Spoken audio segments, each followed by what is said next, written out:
Okay, I'm going to introduce you. And I'm remembering when I was in Pune and Radhe Shyam was introducing you, and he kept going on, and finally you said, if you continue to do that, I'm going to leave. So I'm going to do it briefly, but I think many of the devotees here don't know who you are. And so if you tolerate it, I would like to introduce you. Um, It was very brief, Mataji. I tried. It's hard. We could give a whole class just explaining your glory, but we'll make it brief. It says here that you completed your BE. Oh, no, Um, no, no, no, please, please, don't do not that. that. That's just No, the no, no, first no, line. And no, no. then you took initiation, and your name, as I knew you before, was His Grace Devamrita Das. And then you were the president of Vrindavan for quite some time, which is really where I first met you. And in 2010, you took sannyas. We have some pictures of that glorious day.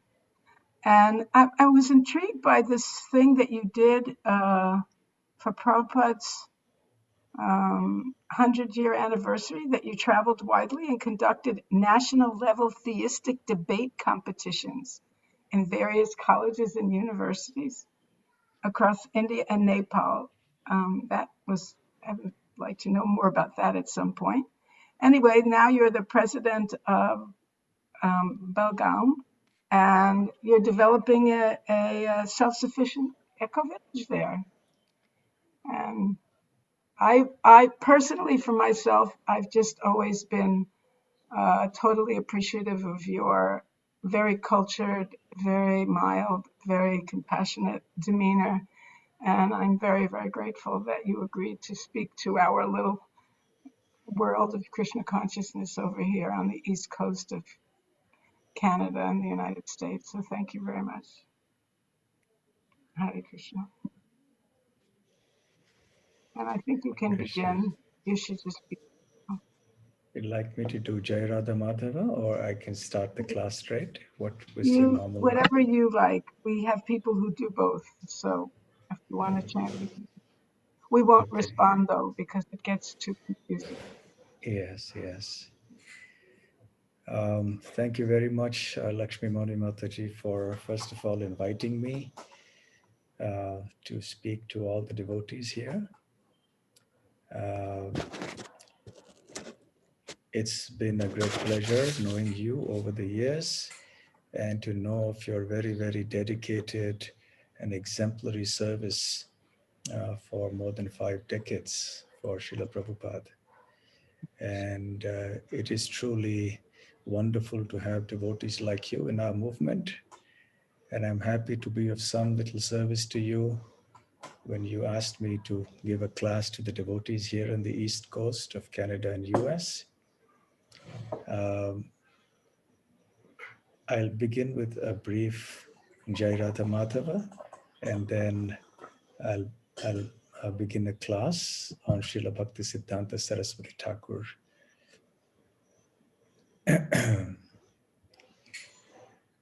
Jaya Radha Madhava Kunja Bihari.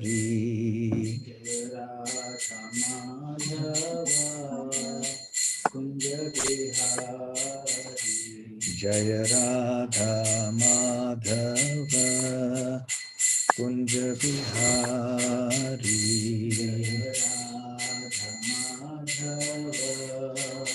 Kunja Bihari.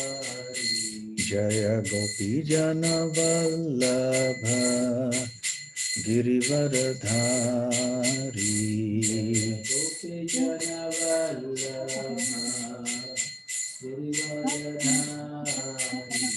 Jaya Gopi Jana Vallabha Girivaradhari.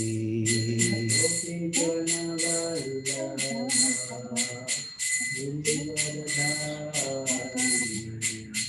Yashodanandana Braja Janaranjana.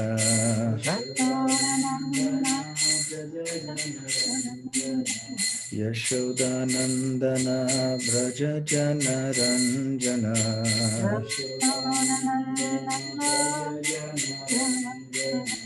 Yamuna Tira Vanachari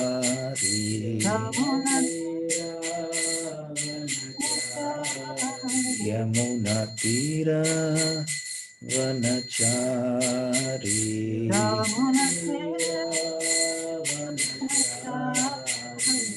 Jai Radha Madhava Kunj Bihari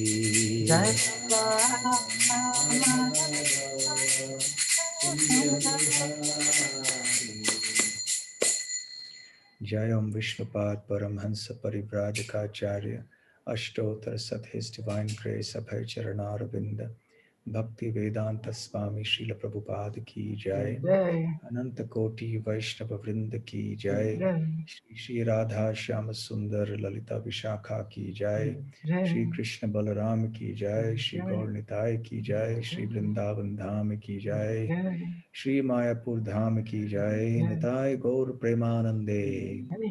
All glories to the assembled devotees. All glories to the assembled devotees. All glories to the assembled devotees. All glories, all glories, all glories to Shri Guru and Gauranga.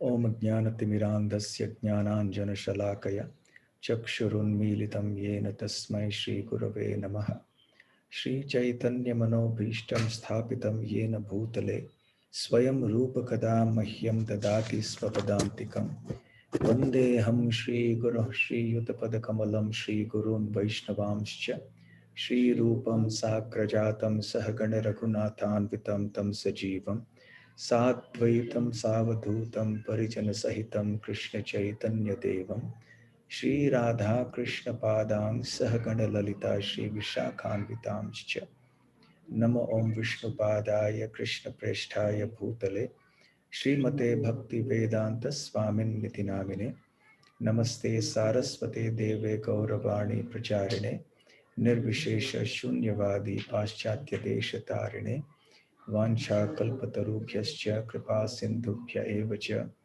Patitanam Pavanebhyo Vaishnavebhyo Namo Namaha Jai Shri Krishna Chaitanya Prabhu Nityananda Shri Advaita Gadadhar Shivasadi Gaura Bhakta Vrinda Hare Krishna Krishna Krishna Hare Hare Hare Rama Rama Rama Hare Hare. Hare Krishna. I'm very happy to be here amongst all of you on the east coast of Canada and the US.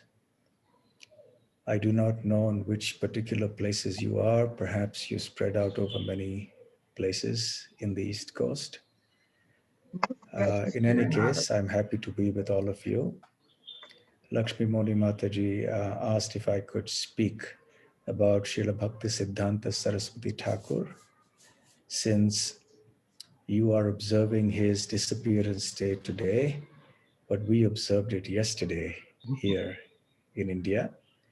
But nevertheless, discussions about the Lord and his pure devotees are transcendental to space and time, so it doesn't really matter. The important thing is that we have an opportunity to glorify the acharyas, the great devotees of the Lord. Of course, we're all familiar with who Srila Bhaktisiddhanta Sarasvati Thakur is.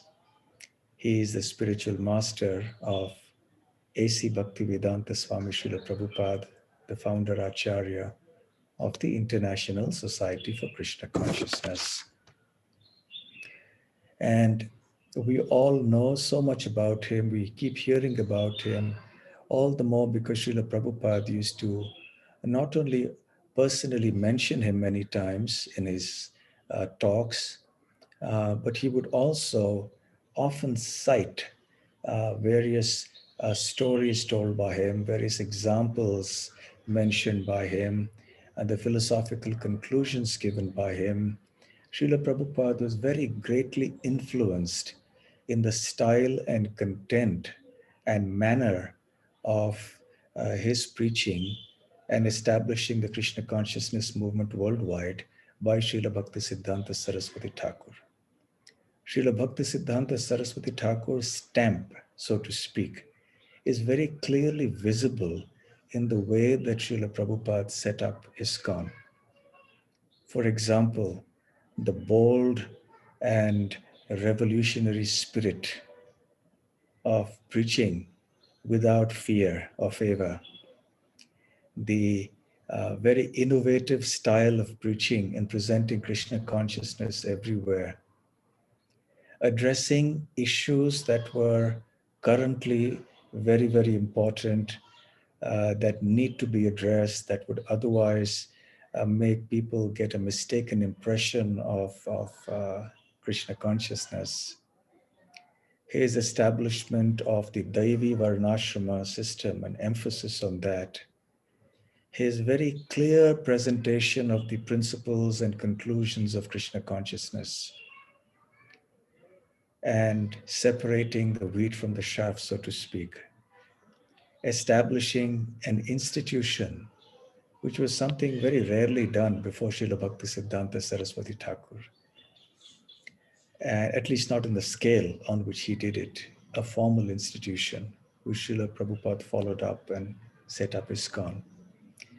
And among other things, finally, of course, his emphasis on book distribution, book publishing, book printing, publishing, and distribution. What I would do is I will recite his Pranama mantra, and then I'll try to speak a little bit. There are 4 parts to the Pranama mantra of Srila Bhaktisiddhanta Saraswati Thakur. We usually recite this at the time of Pushpanjali, when we offer flower petals on his appearance day or disappearance day, or at other such occasions. So just like for Prabhupada, we have the Pranam mantra starting with Nama Om Vishnupadaya, so also with Srila Bhaktisiddhanta Saraswati Thakur. Nama Om Vishnupadaya Krishna Presthaya Bhutale Srimate Bhaktisiddhanta Sarasvati Iti Namine. So here we only change Bhaktivedanta Swami with Bhaktisiddhanta Sarasvati. So I offer my respectful obeisances unto Srila Bhaktisiddhanta Saraswati Thakur, who is Krishna Preshtha, who is very dear to Lord Krishna on this earth, Bhutale, and Vishnu Padaya, who has taken shelter at the lotus feet of the Lord. So the Pranam mantra, or the invocation mantra, when we start off by glorifying Srila Bhaktisiddhanta Saraswati Thakur, we chant this mantra. So the translation is that I offer my respectful obeisances to Srila Bhaktisiddhanta Saraswati Thakur, who is very dear to Lord Krishna, having taken shelter at his lotus feet. So this is, of course, the principal characteristic of pure devotional service. In the Bhagavad Gita, where the symptoms of knowledge are being described by Lord Krishna, he points out that surrender to Krishna is the most important. Similarly, when the qualities of a Vaishnava are being described, Srila Bhaktisiddhanta Saraswati Thakur has commented that actually the most important Vaishnava quality is surrender to Lord Krishna.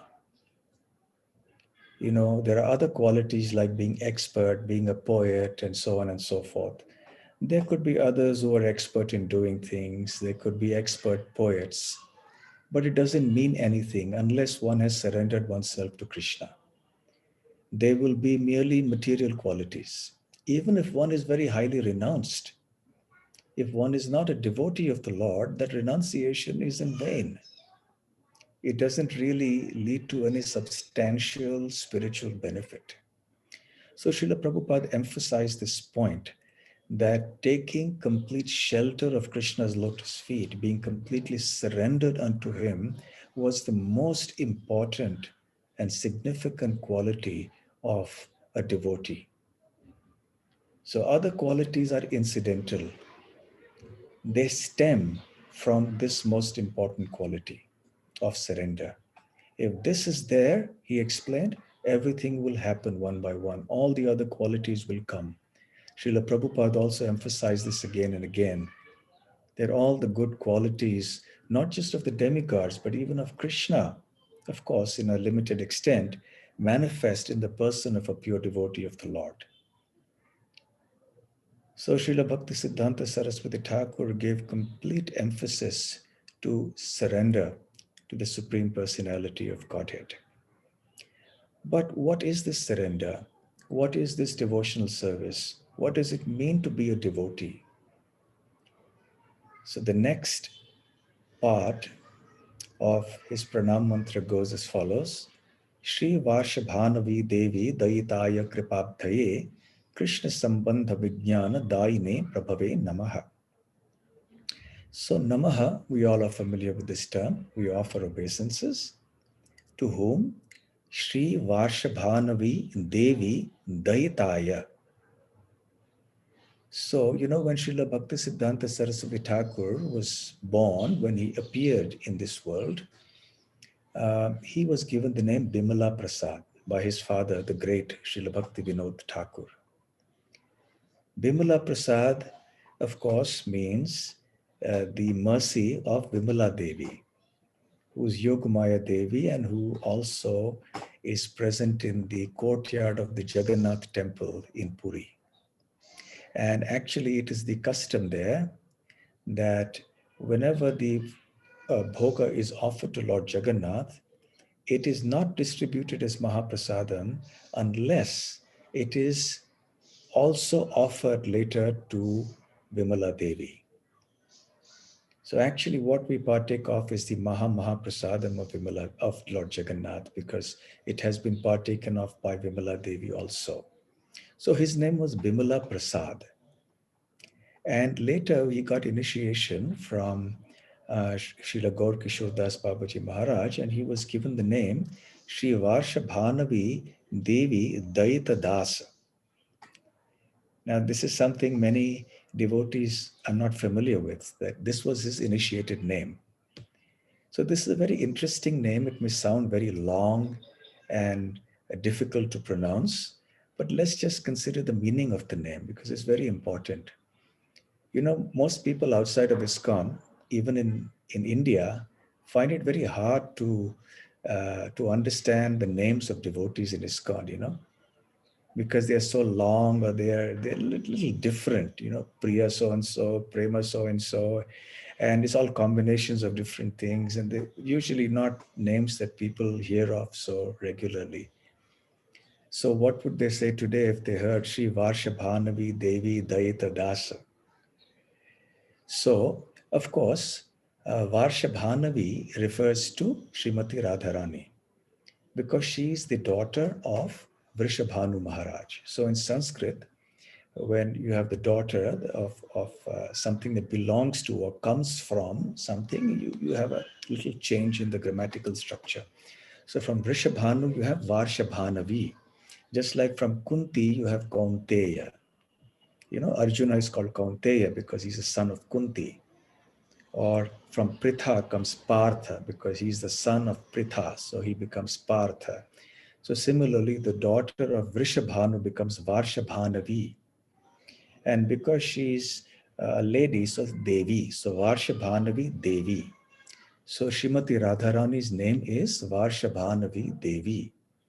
The word Daita means beloved. So who is the beloved of Srimati Radharani? That's Krishna. So Shri Varshabhanavi Devi Daita refers to Krishna, who is the beloved of Srimati Radharani. And then Das. So the meaning of his name really is, he is the servant of the beloved of Srimati Radharani. So Shri Varshabhanavi Devi Daitaya. Daitaya indicates unto. So I offer my respectful obeisances unto Srila Bhaktisiddhanta Sarasvati Thakur. He was known by the earlier name before. Kripabdhaye. Abdhi means an ocean. So he is an ocean of mercy. Krishna Sambandha Vijnana Dayine. Prabhave Namaha. Prabhave indicates unto the Prabhu. Prabhu means a master. So I offer my respectful obeisances to Srila Bhaktisiddhanta Sarasvati Thakur, who is an ocean of mercy and who is Krishna Sambandha Vijnana Daya. He gives. What does he give? Vijnana, science. What kind of science? Krishna Sambandha.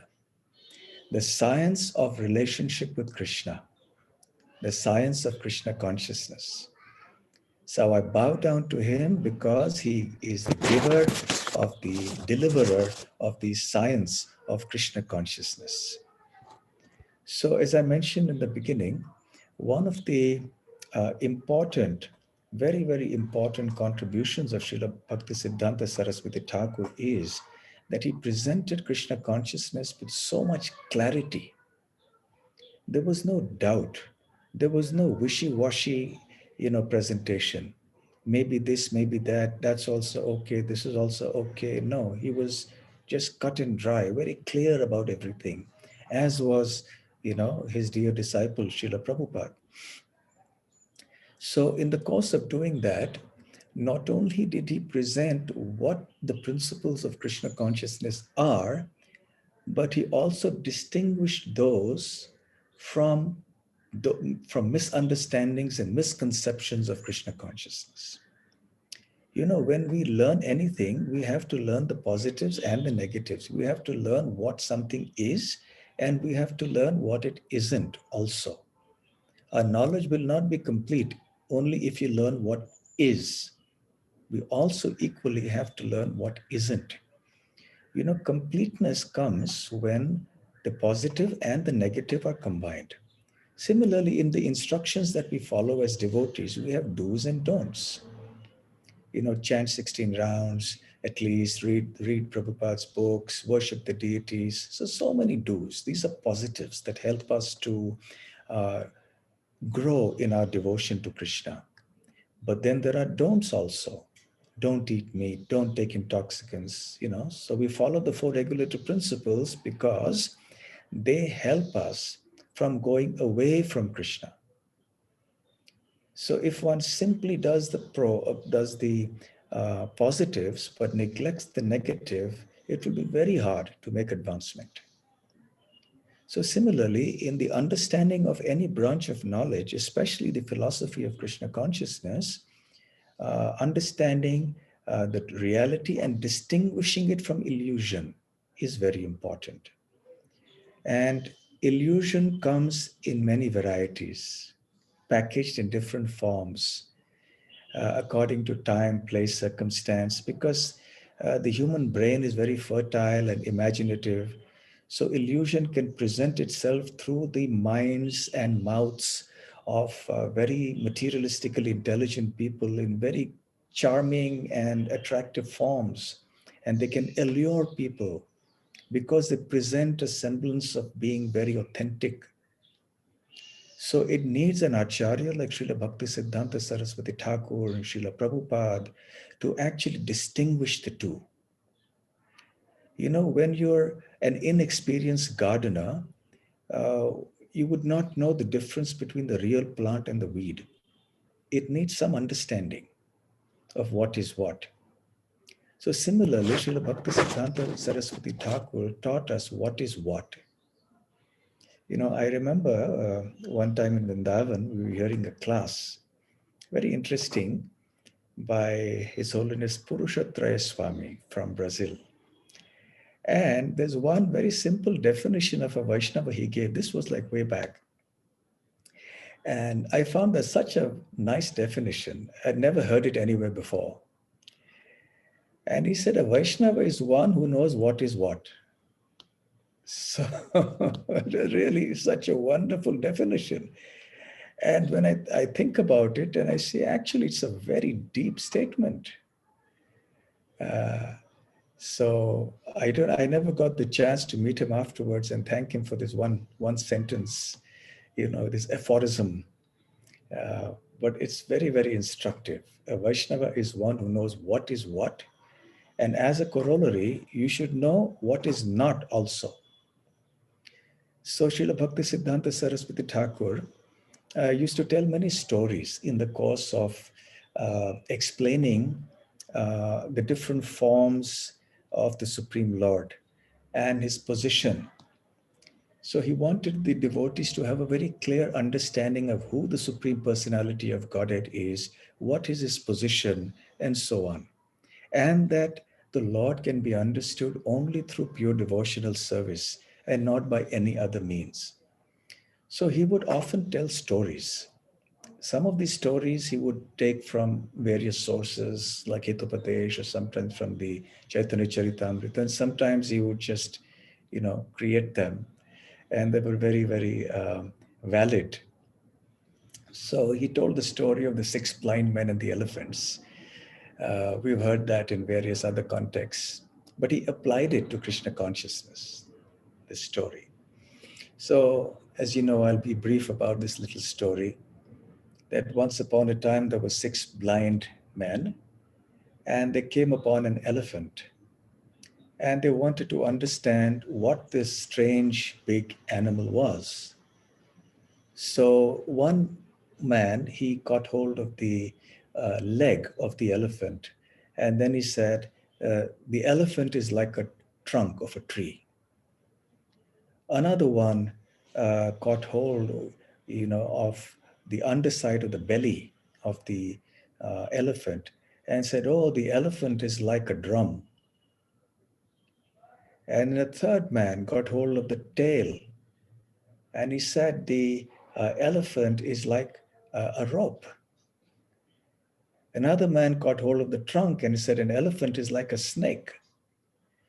Another man climbed to the top of the elephant and got hold of the ears of the elephant and said the elephant is like a huge fan. In this way, they kept arguing amongst each other. No, the elephant is like a fan. No, it's like a trunk of a tree. And then there was one man who happened to pass by who had normal vision. And he heard with some amusement this whole debate going on. And then he explained to them what an elephant really looked like. So Srila Bhaktisiddhanta Sarasvati Thakur explained, and Srila Prabhupada also told this story on several occasions, that those who try to speculate about the nature of the absolute truth, according to their limited intelligence, however great it may seem by material estimation, it is still very, very limited, and by our defective sense perception, will always come to some wrong conclusions, especially when it comes to matters of transcendence. Even in matters dealing with this material world, we cannot come to proper conclusions based on sensory perception alone.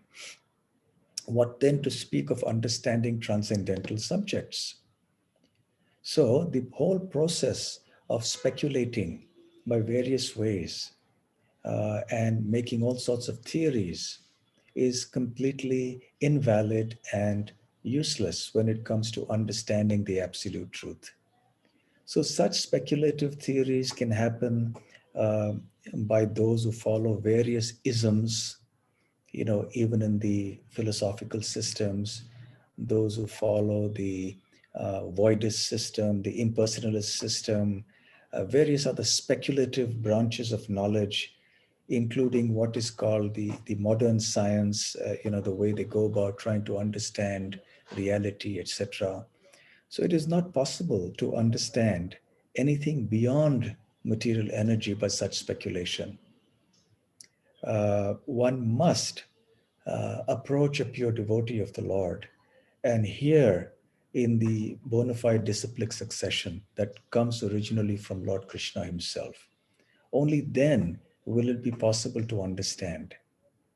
Because knowledge of transcendence can come only when it is revealed by transcendence. And then it is passed on through the disciplic succession. down to every generation. And he said another story uh, which illustrates the futility of trying material methods to understand that which is inherently, essentially beyond material perception. This was another funny story that he said about a rich landlord who was quite an eccentric. And one time at night, he demanded that he wanted to see the sun, the bright sun. So he called his employees, and the employees were very eager to satisfy him in some way or the other. Uh, so they said, the landlord said, I can't see the sun in the sky. Can you find out where the sun is? I want to see it now, right now. So then somebody brought a torch and they started looking in the sky, pointing it in the sky, and they couldn't find it. Another man came and said, just one torch is not going to do. We'll need many more lights like this. So they got hold of many, many more lights. And still it wasn't possible to see the sun. Finally, some other intelligent people came and they said, no, no, that's not going to be enough. You need millions and millions of such lamps because it's so dark out there in space. If you really want to see anything, you have to have a very huge source of light. So they started getting all these lights together. Meanwhile, there was at least one sensible fellow over there. So he came up and said, look, it's a futile exercise. You're never going to be able to see the sun at night. All you have to do is wait for sunrise, and automatically the sun will reveal itself. So then everybody understood what they were doing. So similarly, Srila Bhaktisiddhanta Sarasvati Thakur explained that trying to understand the Lord through the darkness of sense perception is a futile endeavor. Trying to make judgments about the philosophical conclusions of Krishna consciousness is also something that is very futile. It's incorrect. So those who pass judgments about philosophical conclusions without taking knowledge from the proper source are simply misleading people and themselves as well. So he was very innovative in the way he explained philosophical ideas. Sometimes he told stories of this sort. And he also distinguished between um, material activities and Krishna conscious activities, because it's very common uh, that people misunderstand material activities to be Krishna conscious. They think that because something appears philanthropic or something appears spiritual, that it is automatically a devotional activity. But Srila Bhaktisiddhanta Sarasvati Thakur told the story of the blacksmith and the potter. They were two friends. So the blacksmith came to visit the potter. The potter was busy making his pots on the potter's wheel. And if you've seen how a potter makes pots, he holds the pot from inside as it's being rotated on the wheel. He supports it from inside with the palm of one hand, and with the other, he gently taps it with some flat instrument. And in this way, he gets the desired curve or the shape to that pot. So naturally, you have to tap it very gently. So now the blacksmith's profession involves very hard hitting of the metal. If you've seen a blacksmith at work, he really has to pound the metal. So the blacksmith was used to that kind of work. He was hard hitting by nature. So when he came, he decided to help out his dear friend, the potter. But he was used to a certain process in a certain manner. He was accustomed to that. So when he was trying with the pots, he hit with the same force that he would when he was dealing with his metals. So with the result that he destroyed all the pots that his friend had made. And naturally there was disaster because everything broke. So Srila Bhaktisiddhanta Sarasvati Thakur said that ignorant people think that Krishna consciousness and material activities are the same. And just because something superficially resembles something spiritual, it's not necessarily really spiritual. You know, Krishna, the Prabhupada also gave the examples of Krishna, of Arjuna and Duryodhana. Both were fighting the battle of Kurukshetra. Externally, superficially, it appeared that they were doing an identical activity. They were both shooting arrows. They were both seated on chariots. You know, they were fighting ferociously on the battlefield. But there was a world of difference between the two. The consciousness in which in which they were fighting, the purpose for which they were fighting, everything was quite different. So similarly, even though externally there is some superficial resemblance between material activities and spiritual activities, one must know actually there is a distinction. Devotees also do things that appear to others to be ordinary activities. Devotees may drive cars.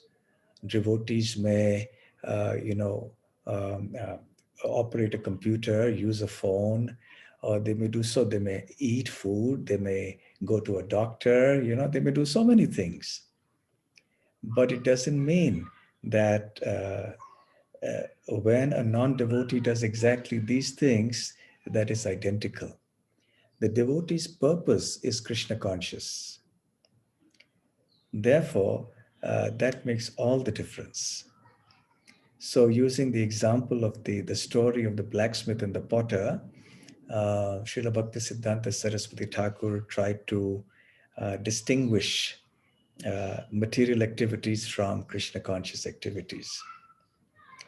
Also, another thing that he was very keen to dispel was false tradition.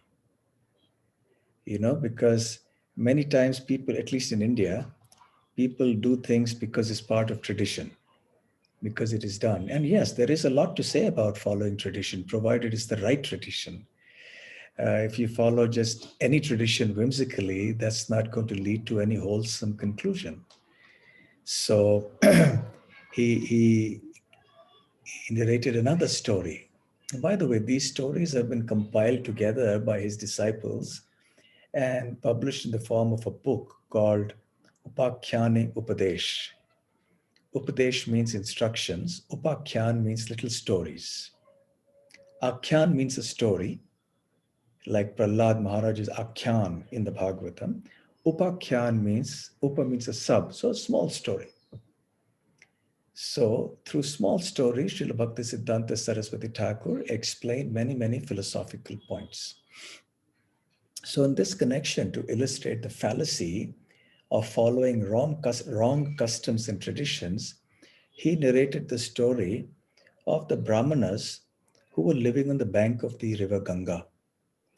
And they would go there to take a bath every day, twice a day, thrice a day. And they would go there with their copper pots. And they would then later collect the Ganga water and perform various functions of worship with that water. Invariably, what would happen is that because the copper pots looked alike, they would get interchanged. One Brahmana would pick the pot belonging to somebody else, thinking it was his. And in this way, everyone interchanged their pots. So one elderly Brahmana had enough of this. He said, every time I come, it's a daily problem. So I must mark out my pot so as to make it distinctive so that nobody else will, take my pot. So he took a bit of sand from the riverbank and then he put a lump of it on top of his pot so that people would think, okay, at least I never put some sand in my pot, so then this is not mine. But what happened is that the other Brahmanas observed him. Now, he was a very wise Brahmana. So they thought, oh, there's some deep significance, something esoteric behind this, putting of the lump of sand on that pot. So they all did the same thing. So when this old Brahmana came back again, it was back to square one. Everything was the same again, and he couldn't distinguish which was his pot and which belonged to others. So in this way, Srila Bhaktisiddhanta Sarasvati Thakur cautioned against blind adherence to, uh, tradition and customs. So here is the subtle distinction we have to make. We have to follow tradition, very nicely, very properly, but we must know exactly what the elements of that tradition are and how to apply that to our modern circumstance and situation. Therein lies wisdom. But if we blindly follow or we blindly reject, both are, not recommended. They will not be healthy. So, anyway, this was an interesting story. And one last story, since I'm narrating so many stories today. Um, Going to the practice of Krishna consciousness, Krishna Sambandha Vijnana, uh, he cautioned devotees against the weeds, against succumbing to the lure of profit adoration and distinction, puja, labh, pratishtha. And he said sometimes, because the spiritual master has to kind of humor the disciple in such a way as to somehow keep him or her engaged in Krishna's service. Because not everybody comes with a totally surrendered mindset.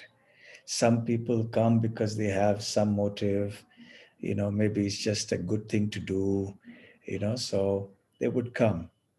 So Srila Bhaktisiddhanta Sarasvati Thakur told the story of Balam rice.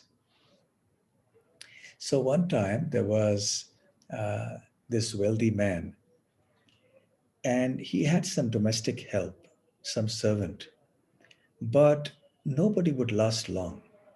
They would stay for some time and then they would leave the job and go away. So he was quite disturbed about it. So one day he spoke to a friend, and his friend said, uh, what you should do is feed him this super quality rice. The brand name of this rice is Balam rice. This is so delicious that once he gets the taste of this kind of rice, in Bengal, they eat a lot of rice. So those of you who've been there. So they're big time rice eaters. And if you have rice with ghee on top, boiled rice and a little salt and a little ghee, that's like, maybe what you have pizzas and whatever, it's like that. It's the equivalent of that. So then he started feeding the servant this delicious balam rice with pure cow's ghee.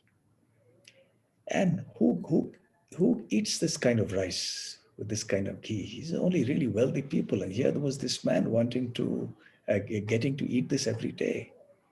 So after some time, when the owner of the house was making him work more and more, he wanted to leave. But then he remembered, oh, who's going to give me this balam rice? So he stayed. Sometimes he left, but he never got the balam rice anyway outside. So he would come back and make an excuse. I'm missing your association, and I want to be here and serve you.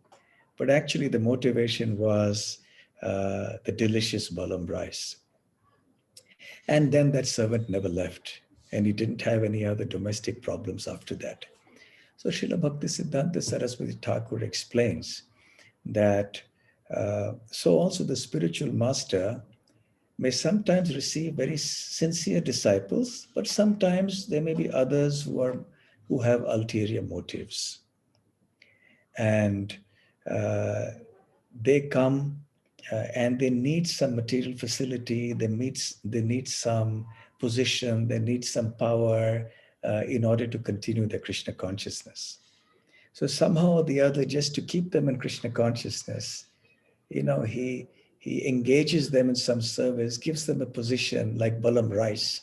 And then that devotee can't leave Krishna consciousness because he has that special facility. He has that position or that privilege or that prestige or whatever it is. And so he's stuck, so to speak, with Krishna's service. And because he's serving Krishna, then he gets purified. And eventually he transcends, those ulterior motives and gradually becomes a pure devotee by the mercy of the spiritual master and the other Vaishnavas.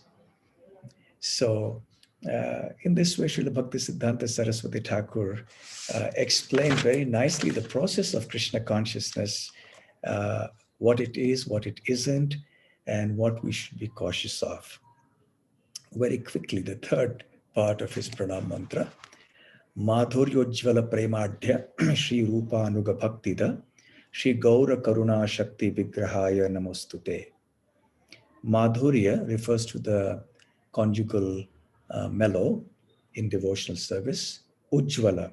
Ujjvala refers to something that is bright, brilliant, radiant, because the conjugal mellow is considered to be the best and the highest in Vrindavan. Premadhya, Rupanuga Bhaktida. Bhaktida means he came to give devotional service. What kind of devotional service did he come to give? Sri Rupanuga. That devotional service following in the footsteps of Srila Rupa Goswami. Not some devotional service that was whimsical, not some devotional service that was concocted at some point by somebody, but he came to give the authentic, authorized devotional service that is practiced by the followers of Srila Rupa Goswami. And what kind of bhakti was that? Srila Rupa Goswami's teachings, Madhurya Ujjvala Premadhya. That devotional service which was enriched with the conjugal love of Radha and Krishna in Vrindavan. Now, how to reconcile this with the ordinary teachings where he spoke about, puja, la, pratishtha. He spoke about so many other seemingly very elementary aspects of the philosophy. So how can we say that he came to give the highest love of Vrindavan? I mean, they were engaged in worship of the deity. They were engaged in cleaning the temple. The disciples were cooking. They were publishing literature. So how is that connected with the love of Radha and Krishna in Vrindavan? So the answer actually is in the logo of the Gaudiya Math that Srila Bhaktisiddhanta Sarasvati Thakur founded. It's a very interesting logo. He personally drew it with his own hands, and then it was made into a, whatever, it was put into the press. So in the center is Sri Nam, the holy name. And then on the left of that is a picture or a painting of Lakshmi Narayan. On top, there is a Pancharatrika scriptures which are meant for deity worship. And below Lakshmi Narayan there are some paraphernalia of deity worship, like the conch shell and the plate and the incense and so on. So that's, and then below that it says Vidhi. Vidhi means the process of devotional service according to regulative principles, according to rules and regulations, which is what we do. That is our process we have to follow. So therefore, some people may say, especially those staying in Radha Kund and maybe other places, may say that we are just dealing with elementary stuff and it's just we are Vaidhi Bhaktas. So what about the Raganuga Bhaktas, Bhakti? So in the other half of the logo, it's interesting that Srila Bhaktisiddhanta Sarasvati Thakur had Radha Krishna, and then on the left of Radha and a little to the side, he had the Mridanga, and he had a printing press. Yes, he actually drew the outline of a printing press in those days. And then he had the Srimad Bhagavatam, indicating that actually these, and then the statement Rag, which means the Raganuga Bhakti, Raga Bhakti, the devotion of spontaneous, service to Krishna. In the Vaidhi path, one is impelled mostly by obedience and faith in the scriptures and the directions of the spiritual master. Whereas in the Raga Marg, in the path of spontaneous love for Krishna, one is impelled not by the rules and regulations, but by a natural outpouring of love from the heart. So, in the Raga side, there is Radha Krishna, and there is the Bhagavatam, and there is the Mridangam and the printing press, which means that Srila Bhaktisiddhanta Sarasvati Thakur was making a very important declaration that these are activities of Raganuga Bhakti, because you're actually spreading Krishna consciousness everywhere. The chanting, congregational chanting of the holy names. So that's where the Mridanga. Then the recitation of the Srimad Bhagavatam. That's also Ragamarga, if we do it in that spirit of Radha and Krishna, the spirit of Vrindavan and of Shri Chaitanya Mahaprabhu. And then what about the printing press? When I first became a devotee, I was always intrigued about how the devotees would say, I'm going out for Sankirtan, and they never had any Mridanga or Kartal with them. Because coming from India, my understanding of Kirtan was that it has to be done musically with instruments, and you sing. And they would go out and distribute books and say, I did Sankirtan. So I never quite understood it, right in the beginning, what the reason was for calling this Sankirtan. It was only later that I understood. And the reason for that is the explanation given by Srila Bhaktisiddhanta Sarasvati Thakur. He said that when you play the mridanga, you can hear it only maybe down the street or maybe 1 or 2 blocks, that's all. But if you print transcendental literature and then you distribute it widely, the voice of the spiritual world, the message of Krishna consciousness, the sound, transcendental sound vibration could reach all across the globe. So the whole preaching mission is essentially an activity of Raganuga Bhakti if one is fully immersed in that, if one is absorbed in that, if one is not engaged in superficially doing it, or if one is not doing it with some ulterior motive, if one is sincerely, wholeheartedly doing this, then actually these are activities of Raganuga Bhakti. So actually Srila Bhaktisiddhanta Sarasvati Thakur's program for the devotees was that we practice Vaidhi Bhakti by uniting with whatever elements of Raganuga Bhakti that a devotee is eligible for according to his or her level of advancement. Because Raganuga Bhakti is a very deep subject, not so easy to understand at all, and something to be approached very cautiously, not just casually or whimsically. So he said that when one has very high taste for Krishna consciousness, then one does Raganuga Bhakti naturally. But if one doesn't have the taste, then one performs devotional service according to rules and regulations, and one adopts elements of Raganuga Bhakti according to one's capacity.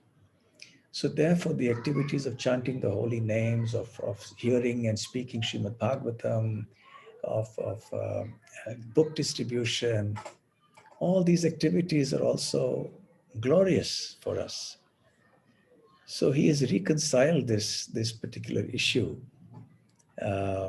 for us, for our benefit. So I thought that was a very important and significant contribution of Srila Bhaktisiddhanta Sarasvati Thakur, especially for the modern day, when book distribution is such an integral part of our preaching mission. Of course, now we have the internet and everything. So that is the digital equivalent of book distribution, but it's still the same. Principle is the same. So therefore we see Madhurya Ujjvala Premadhya Shri Rupanuga Bhaktida, that is borne out. Shri Gaura Karuna Shakti Vigrahaya Vigraha means the form. So he is the personification of the mercy of Sri Gauranga Mahaprabhu. And finally, the last one. Namaste Gauravani Shri Murtaye Dinatarine Rupanuga Viruddhapa Siddhanta Dvanta Harine. So I offer my respectful obeisances unto you, who are the very personification of the instructions of Chaitanya Mahaprabhu. Gauravani Murti. Vani means the teachings. So Murti means the form. So Srila Bhaktisiddhanta Sarasvati Thakur is the very form, the very personification of the teachings of Sri Gauranga Mahaprabhu. He is Dinatarana. He is he is the deliverer of the fallen. Rupanuga Viruddha Apasiddhanta Dhvanta Harine. Siddhanta means the proper conclusions. Apasiddhanta means the wrong conclusions. So, if there was any wrong conclusion, meaning a conclusion that was opposed, Viruddha, opposed to what? Rupanuga. According to the followers of Rupa Goswami, if there was some conclusion that was wrong, then he would dhvanta harine, he would destroy that conclusion. He would refute it, repudiate it. So he was fearless when it came to destroying misconceptions that were widely preached in his time.